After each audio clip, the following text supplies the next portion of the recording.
What makes a game scary? What makes a game exciting?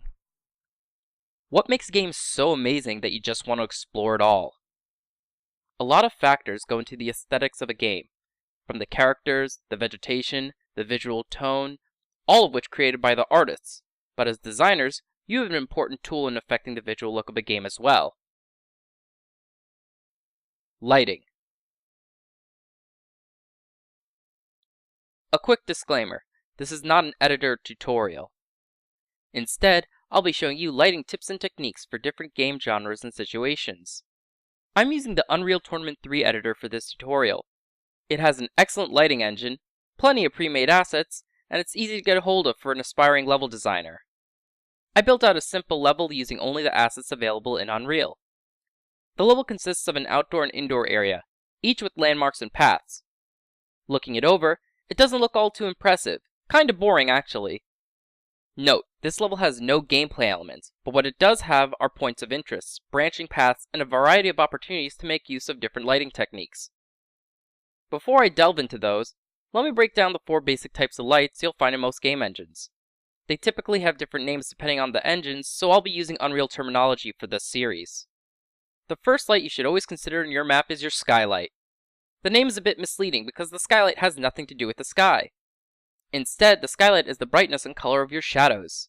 It determines the maximum darkness a shadow will appear in your game. Quick tip! When I start making my map, the first thing I do is add a skylight at 100% brightness.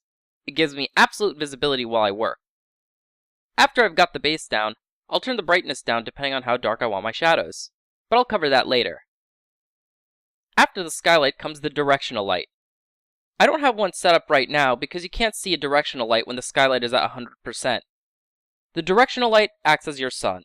It's a single source that shoots an infinite amount of light at one particular direction. In most cases, your light will be pointing downwards and at an angle depending on what time of day you want your map to be at. Quick tip. Your level should always have exactly one skylight and either one or no directional lights, depending on whether your level has any outdoor elements. Point lights are the most common lights you'll use in your maps. They're a single sphere of light that can be used to provide light for a source like a candle, add extra ambient light to other objects like a spotlight, or provide light to areas that simply feel too dark such as corners.